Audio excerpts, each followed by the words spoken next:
Welcome to the 1 Year Bible, the entire Bible in 1 year, cover to cover. May 15th. Today's reading is Nehemiah chapters 4 through 6.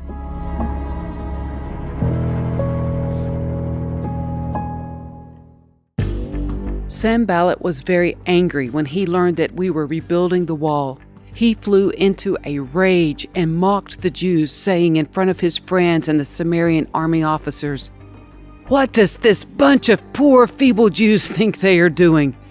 Do they think they can build the wall in a single day by just offering a few sacrifices? Do they actually think they can make something of stones from a rubbish heap, and charred ones at that?" Tobiah the Ammonite, who was standing beside him, remarked, "That stone wall would collapse if even a fox walked along the top of it." Then I prayed, "Hear us, our God, for we are being mocked. May their scoffing fall back on their own heads, and may they themselves become captives in a foreign land. Do not ignore their guilt. Do not blot out their sins, for they have provoked you to anger here in front of the builders." At last the wall was completed to half its height around the entire city, for the people had worked with enthusiasm. But when Sanballat and Tobiah and the Arabs, Ammonites, and Ashdodites heard that the work was going ahead and that the gaps in the wall of Jerusalem were being repaired, they were furious. They all made plans to come and fight against Jerusalem and throw us into confusion. But we prayed to our God and guarded the city day and night to protect ourselves. Then the people of Judah began to complain. "The workers are getting tired, and there's so much rubble to be moved. We will never be able to build the wall by ourselves." Meanwhile, our enemies were saying, "Before they know what's happening, we will swoop down on them and kill them and end their work." The Jews who lived near the enemy came and told us again and again, "They will come from all directions and attack us." So I placed armed guards behind the lowest parts of the wall in the exposed areas. I stationed the people to stand guard by families, armed with swords, spears, and bows. Then as I looked over the situation, I called together the nobles and the rest of the people and said to them, "Don't be afraid of the enemy. Remember the Lord, who is great and glorious, and fight for your brothers, your sons, your daughters, your wives, and your homes." When our enemies heard that we knew of their plans and that God had frustrated them, we all returned to our work on the wall. But from then on, only half my men worked, while the other half stood guard with spears, shields, bows, and coats of mail. The leaders stationed themselves behind the people of Judah who were building the wall. The laborers carried on their work with one hand supporting their load and one hand holding a weapon. All the builders had a sword belted to their side. The trumpeter stayed with me to sound the alarm. Then I explained to the nobles and officials and all the people, "The work is very spread out, and we are widely separated from each other along the wall. When you hear the blast of the trumpet, rush to wherever it is sounding. Then our God will fight for us." We worked early and late from sunrise to sunset, and half the men were always on guard. I also told everyone living outside the walls to stay in Jerusalem. That way they and their servants could help with guard duty at night and work during the day. During this time, none of us, not I, nor my relatives, nor my servants, nor the guards who were with me, ever took off our clothes. We carried our weapons with us at all times, even when we went for water. About this time, some of the men and their wives raised a cry of protest against their fellow Jews. They were saying, "We have such large families. We need more food to survive."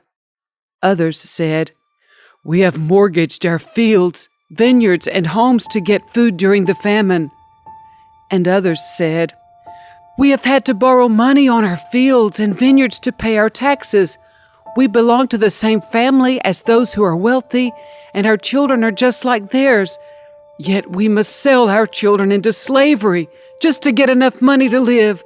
We have already sold some of our daughters, and we are helpless to do anything about it, for our fields and vineyards are already mortgaged to others."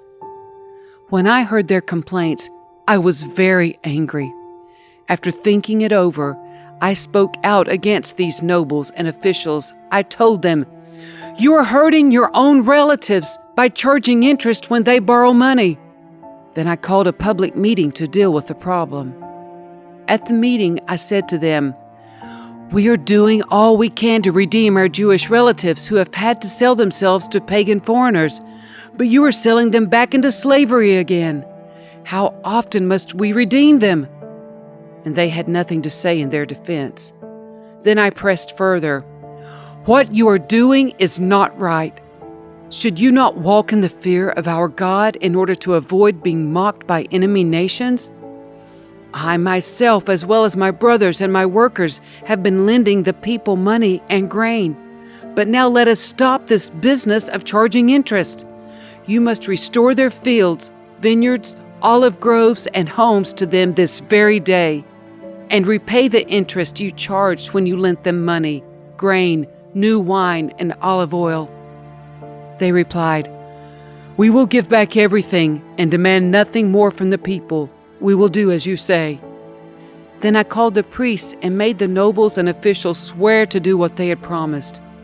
I shook out the folds of my robe and said, "If you fail to keep your promise, may God shake you like this from your homes and from your property." The whole assembly responded, "Amen," and they praised the Lord. And the people did as they had promised. For the entire 12 years that I was governor of Judah, from the 20th year to the 32nd year of the reign of King Artaxerxes, neither I nor my officials drew on our official food allowance.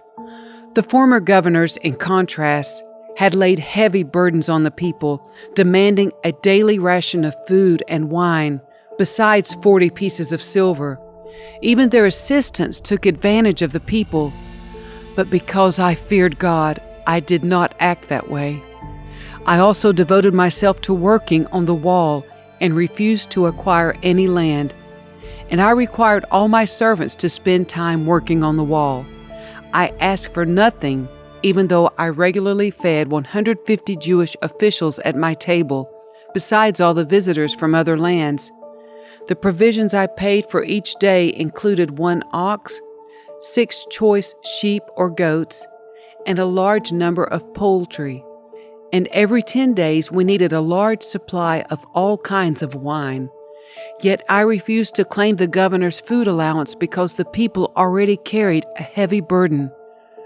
Remember, O my God, all that I have done for these people, and bless me for it."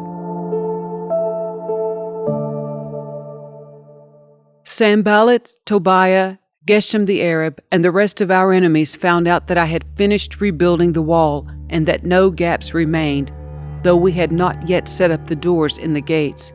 So Sanballat and Geshem sent a message asking me to meet them at one of the villages in the plain of Ono. But I realized they were plotting to harm me, so I replied by sending this message to them: "I am engaged in a great work, so I can't come.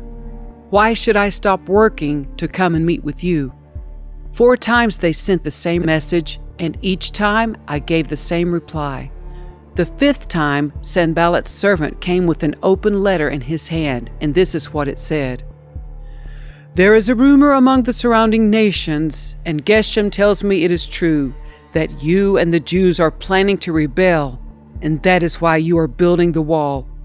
According to his reports, you plan to be their king. He also reports that you have appointed prophets in Jerusalem to proclaim about you, 'Look, there is a king in Judah.' You can be very sure that this report will get back to the king, so I suggest that you come and talk it over with me." I replied, "There is no truth in any part of your story. You are making up the whole thing."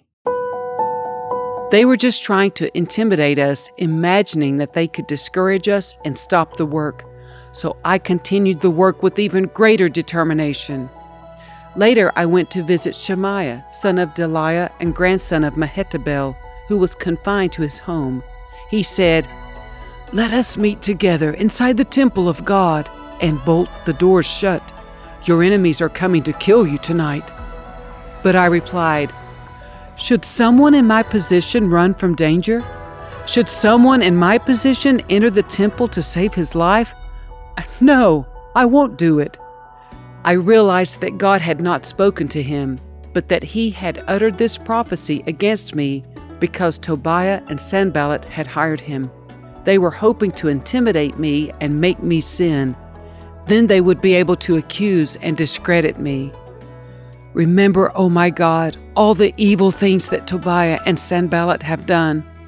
And remember Noadiah, the prophet, and all the prophets like her who have tried to intimidate me. So on October 2, the wall was finished, just 52 days after we had begun. When our enemies and the surrounding nations heard about it, they were frightened and humiliated. They realized this work had been done with the help of our God. During those 52 days, many letters went back and forth between Tobiah and the nobles of Judah, for many in Judah had sworn allegiance to him because his father-in-law was Shechaniah, son of Arah, and his son Jehohanan was married to the daughter of Meshullam, son of Berechiah. They kept telling me about Tobiah's good deeds, and then they told him everything I said, and Tobiah kept sending threatening letters to intimidate me.